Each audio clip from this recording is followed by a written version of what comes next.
Hello everyone, I'm Eustace Pharmer and welcome to a very special spotlight. I present to you the Kenworth K100 POW-MIA Tribute Truck edit by Rockhound. For those of you that don't know what POW-MIA means, the acronym means Prisoner of War, Missing in Action. But there's a lot more meaning behind that. So a big thank you to Rockhound for bringing this mod to the community, and a huge thank you to my friend Farmer Klein, who brought this mod to my attention and asked me to make a video about it to get the word out there. So before we begin, I would like to share with you some very personal things about myself, some of my friends and family that tie into the meaning behind this mod we're about to look at today. Anyone that's watched any of my videos already knows that I like to put meaning behind everything I do. Even if it's silly nonsense, it's meant to be that way to give you some laughter and enjoyment, to kind of deviate you from the normal stresses of life, escape for a moment. Other videos have a more deep meaning, and that's this video here today.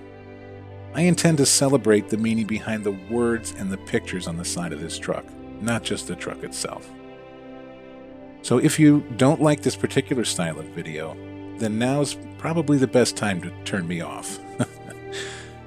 You can always watch Rockhound's review of his own mod. I'll leave a link in the description for that, along with his Facebook page where you can download the mod. I'll also leave a link to Farmer Klein's excellent review as well. He's a good man, so if you want to go over and watch and subscribe and help him out, you won't be disappointed. But if you really don't know what the meaning is behind this, then I have to be bluntly honest. I don't think you deserve to use it. So if you can just tolerate me for a few minutes of your time, maybe we can all learn something today. I'll begin by saying war is not glamorous by any stretch of the imagination.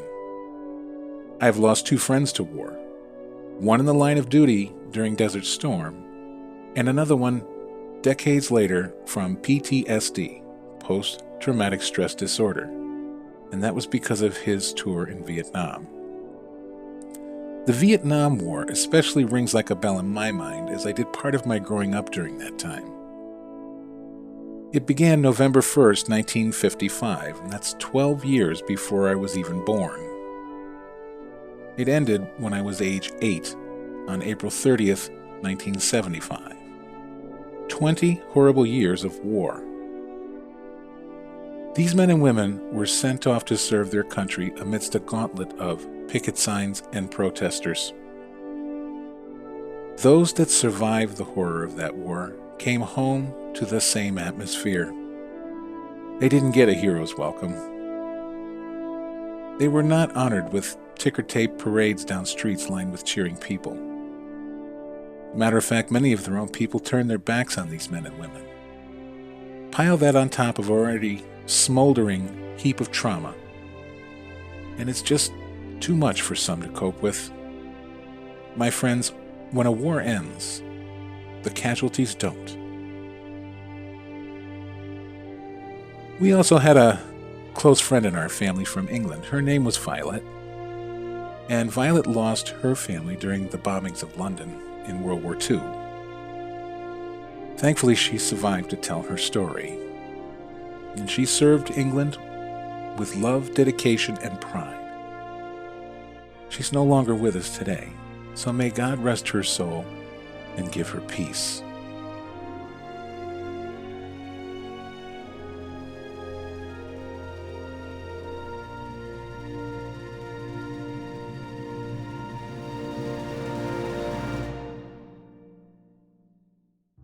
Now, here's a rather beautiful yet bitter twist of fate that taught me a huge lesson.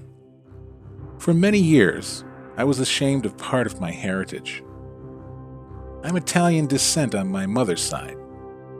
However, my father was born in Germany, and my grandfather served in the German army during World War II. Now, my grandfather died when I was quite young, so I really didn't get to know him very well. But my uncle would show me pictures of my Opa, and some of them of him in his German uniform. I became angry and ashamed. But I realized something after talking about this sometime later with my mother. She said, "Your grandfather was the kindest man I've ever known." And he had once told my mother that he did not serve the Führer. He served his people and his family out of love and, most of all, fear for them. The Nazis don't take kindly to people who don't do their part. He said he would most likely have ended up in prison or dead, and was scared the same fate for his family. And he figured if he was killed in action, then his role was over, and his family won't suffer for his disobedience. But he survived. And he had to cope with everything he knew that war stood for afterwards. And he had to live with the fact that he had to take part in that. My grandfather did not take part in the bombings of London, nor did he take part in the horrible evil atrocities put on the Jewish people by the Nazis. I am truly and very deeply sorry that a member of my family wore that uniform that even remotely represented this type of demonic evil. But please understand, my grandfather was not a Nazi. He was just a young German kid with a helmet and a gun, sitting in a foxhole being told where to shoot. He's not proud of what he had to do, but he felt at the time that there was no other viable choice. I am not proud of his role in the war, and I don't have any photos of him in uniform celebrating this.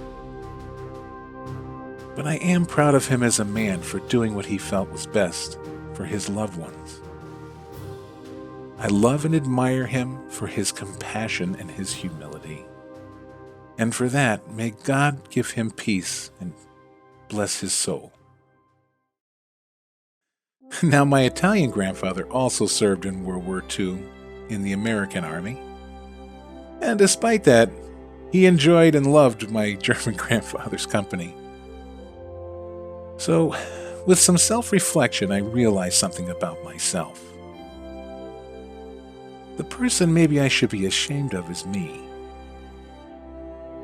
You see, in my opinion, I kind of acted like the protesters I mentioned during the Vietnam War. I had anger towards my uncle for showing me those photos,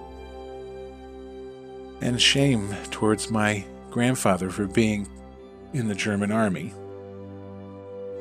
I didn't even come close to understanding what my grandfather went through or why.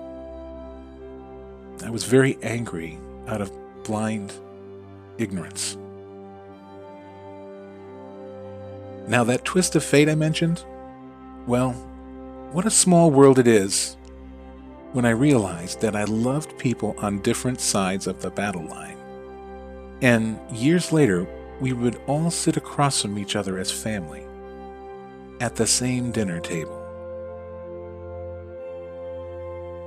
I would also like to thank all the brave men and women who have fought alongside of us as our allies.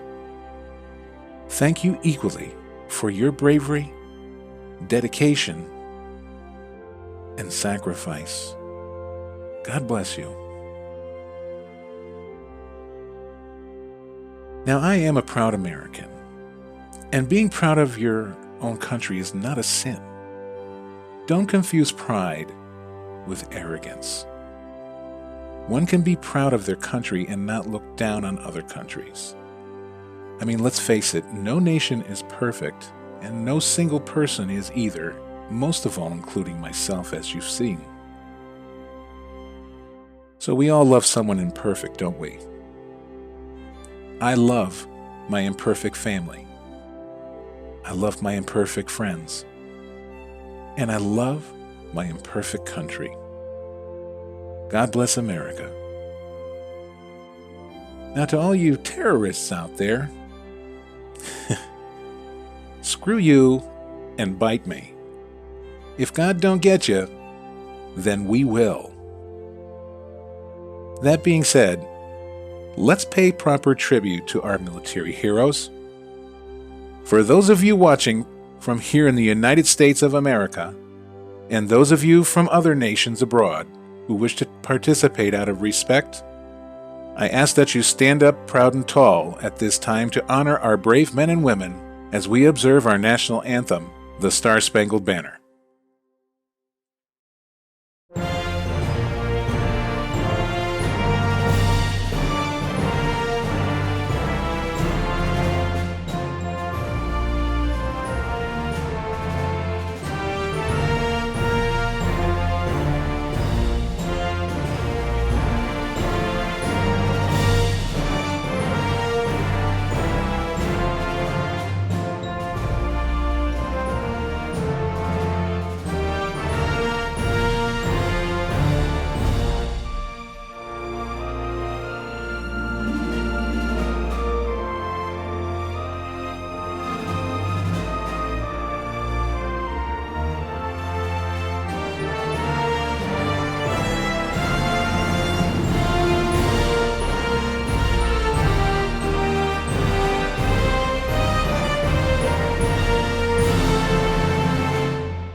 Alright, so for those of you that are still with me, thank you very much, and I hope you enjoyed that little segment. So let's get right to it. So I don't want to start this video on a bad foot. I'm not mentioning this for malicious reasons, but there's a very important note that you need to know about here and the workaround. This mod is not at this time compatible with the light add-on mod. If you have that in your folder, you need to disable it before you go to purchase this truck, or it will not allow you to purchase the truck or lease it. If you hit those buttons, it'll just be stuck in that purchasing phase, and you'll have to hit your escape key and close down your game and disable the mod and come back, and you'll be able to buy it just fine. It will also throw a Lua nil value error. You may say, well, that's not a game-breaking error. Any error is potentially game-breaking because errors pile up in your registry. Whether you clear out your error log text or not, that's just a reference to where an error is and what it is. It does not clear an error. So the easy way is disable the mod, load the game, purchase your truck, and enjoy it, and it'll work just fine with no errors whatsoever. Now, the light add-on mod gives the ability for vehicles to have strobing beacon lights. So if you have a favorite mod that uses strobe lights, such as these two trucks, what's going to happen is the lights will not work anymore and they will stay lit all the time. So there's a trade-off. If you don't mind them sitting in your garage lit up all the time, they're not going to throw any errors or break your game like that, but it's going to enable you to have these mods and this truck mod in the same map. Okay, so now let's get into the good stuff here. The decal, done very well. It looks like it was airbrushed into the paint and that it belongs there. So that was very well done. POW-MIA, you are not forgotten. The decal on the back of the truck, done in the same quality. It looks like it was airbrushed right into the paint and like it's bursting through a hole in the paint and coming out at you. Done very nicely. Great job, Rockhound. The paint itself has a realistic glossy look to it that's not over the top, and it has beautiful reflections, and boy, if anybody knows, I would love to know what map that is because it's really nice looking. And the same goes for the chrome. Has really nice reflections. They're not done over the top. It doesn't have that cheap Hot Wheels plastic chrome look. As you see as we're going across the bumper here, it looks like real high polished metal chrome. And it doesn't glow purple at night, which is also nice. While I'm here, I'll just show you the trailer attach and detach sounds. Really nice.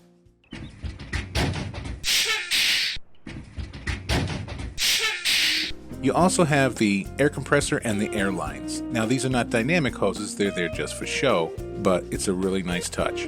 And also when the truck is running, the drive shaft does spin. If you press your F key on your keyboard or whatever map you use for your lights, you're going to get your standard lights. So the first press is going to give you your cruise lights, your parking lights. And then if you press it again, you're going to get your low beams. Press it a third time, you're going to get your high beams. Press it again, they go off. Now, if you go to your keypad, not your number row, but your number pad, and you press keypad 6, you get the rear work lights. And that's really nice if you're backing up your truck someplace and it's really dark out and you need to see where you're going. And it has a rear-facing cam that you can toggle to aid you in that. Now this is a locked position, a fixed position. However, if you hold down your right shift and engage the IC, and then hold down your right mouse button, you can move in any direction.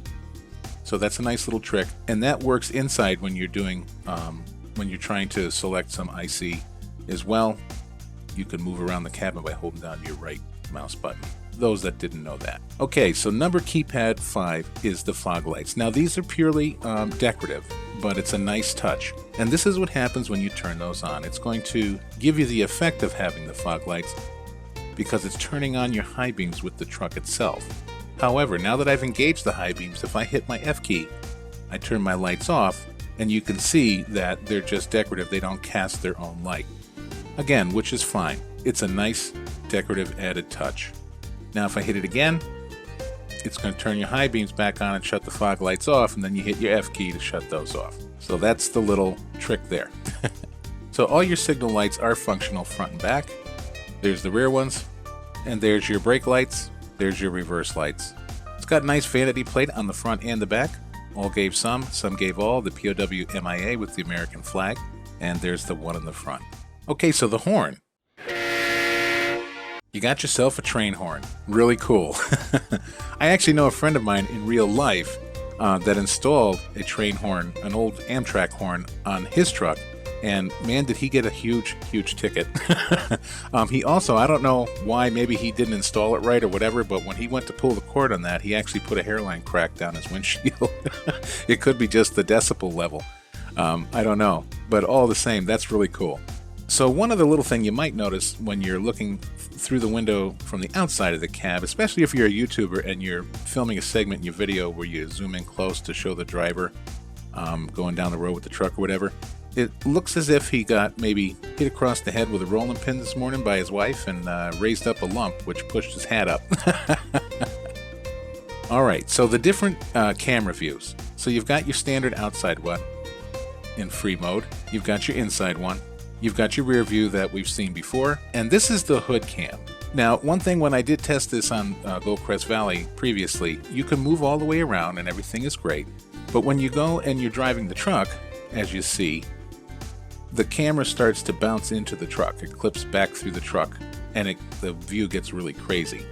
I thought maybe it was just a little too close to the truck itself, so I went into Giants Editor and I moved it out a good distance, and it didn't solve the problem. So I'm not quite sure how to remedy that, but there's not many instances I can say that I would really use this camera anyway, so if you wanted to go in the Giants Editor and delete it, you can, or just leave it and just cycle past it. So overall, I mean, to do an update to the mod just to fix the little hat on the dude and the hood cam, not worth it. You can look past the hat. You can get by the hood cam very easily. Either delete it or just don't pay any attention to it. But if those were some things that were addressed in addition to updating to make the light add-on mod compatible, that would be well worthwhile. IC features inside. So if you hit your right shift key, you'll engage the IC. Hold down your right click, and you can move this way. You're able to roll down your windows and open and close your doors, and that's on both sides. And then up here in the top left corner, you have the sun visor. And for those of you that may not have realized, anytime you hover over an IC control, if you look at the bottom of your F1 menu, the little gray menu on the side here on the left, it'll tell you what it does. So it says open sun visor.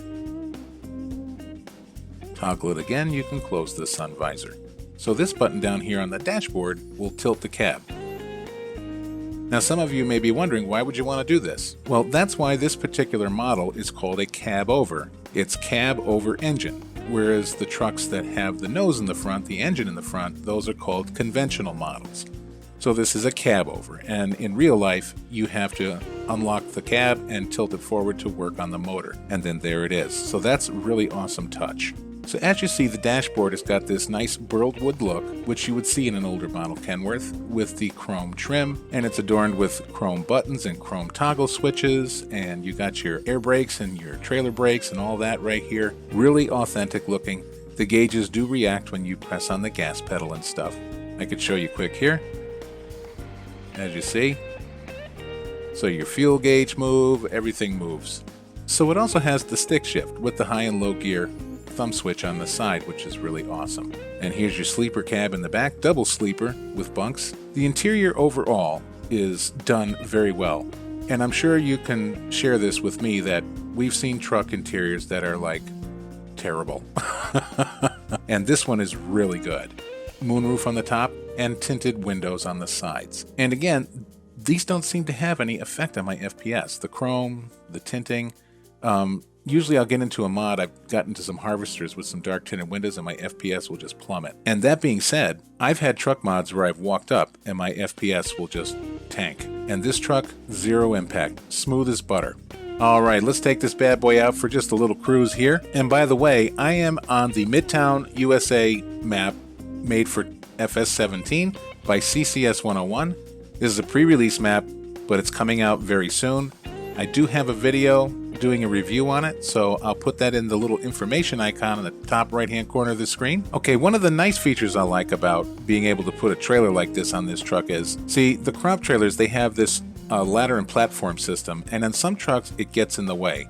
But the frame on this truck is long enough to where it doesn't interfere when turning. So we'll just be naughty and I'll show you in the field. So as you see, the ladders don't clip through the back of the truck and they don't get hung up.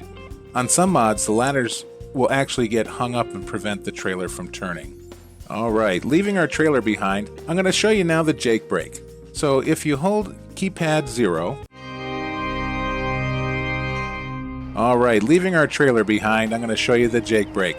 So if you hit keypad 0, you'll engage the Jake.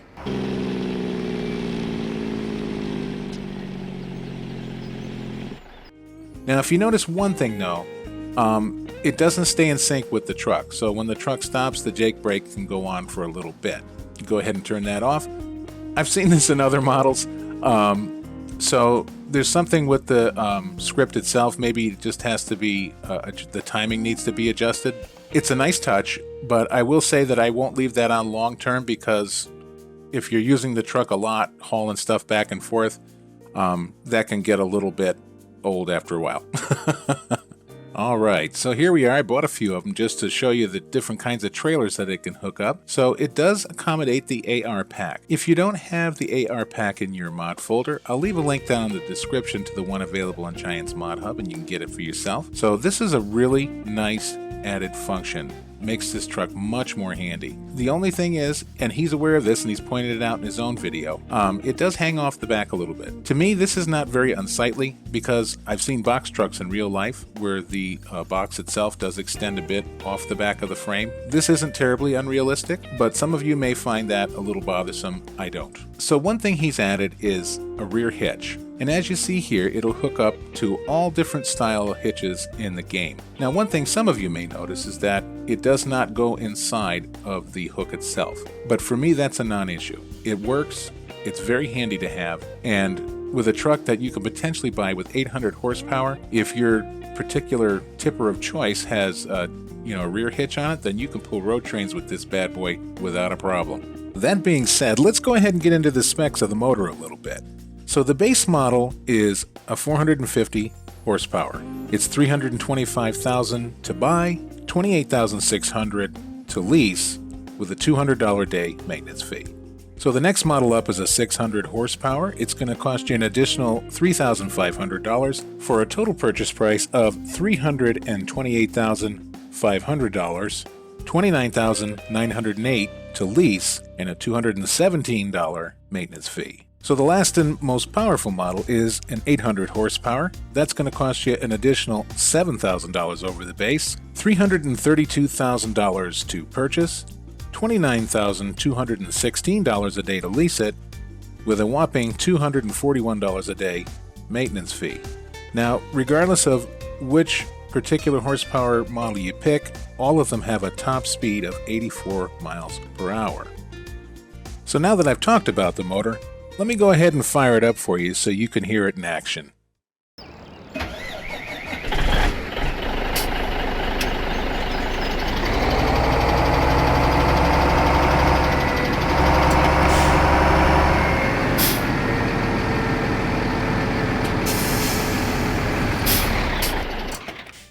And as you see here today, There are no errors in this game, not from any of the mods that I've used.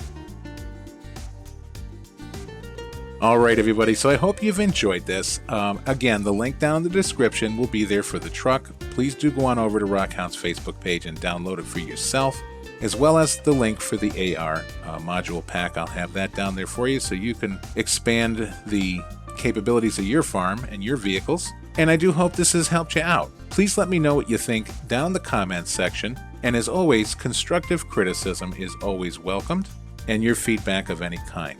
If you're new to the channel and you liked the video, please consider subscribing, and if you do subscribe, go ahead and tick that alert bell so you know every time I post another video. And hey, why not? It's free of charge, just for you.